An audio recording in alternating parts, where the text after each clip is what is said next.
Io vengo e mi presento, sogno Cecè e me lavando. Arrivato a sto punto, all'amico americano ci conto un conto. Sta storia ma contava me un anno. Non saccio io che ci conto io, neanche se si inventò io stesso. E venite, sentite, ascoltate, questo è lo conto dei ceffrati. Un giorno c'erano ceffrati, due orbi e uno sciancato. Sta pensando, acchiappano tre fucili, due senza ridi e uno senza canne, e se ne era a caccia, a battere un pezzimare e acchiappano tre coniglie, signore me, delle quali due manchi vittero e all'altro se ne fu io. A due punto che i conigli andavano acchiappato, se ne era a cercare un posto per potersi cucinare e mangiare. Ma me l'hanno passata a battere una casa senza porta e senza tetto e dopo c'è Toppoleano. E che dove non c'era non ci rispondeva. Io ci tornavo a Toppoleare. Qui ci dissi che dove non c'era.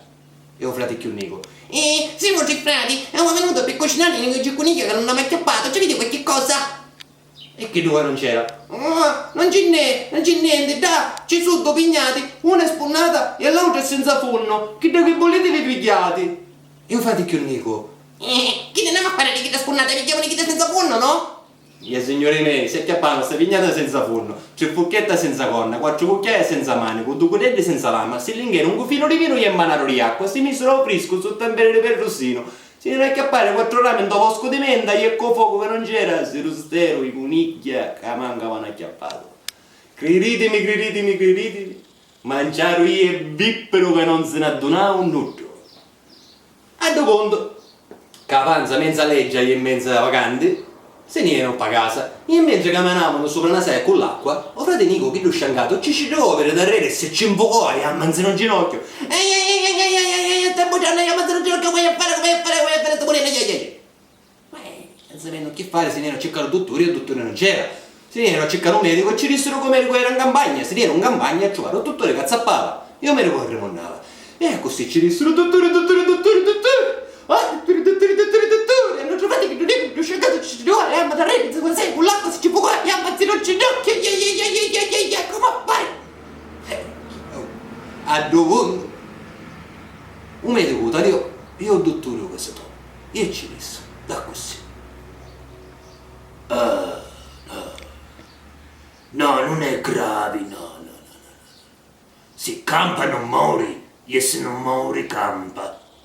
C'è da mettere, un tocco di campani e un suono di marranzani, pestati assieme in da mortaro di riccio, ci bote o giorno. A poi pigliate un frescaletto e una nota d'organetto.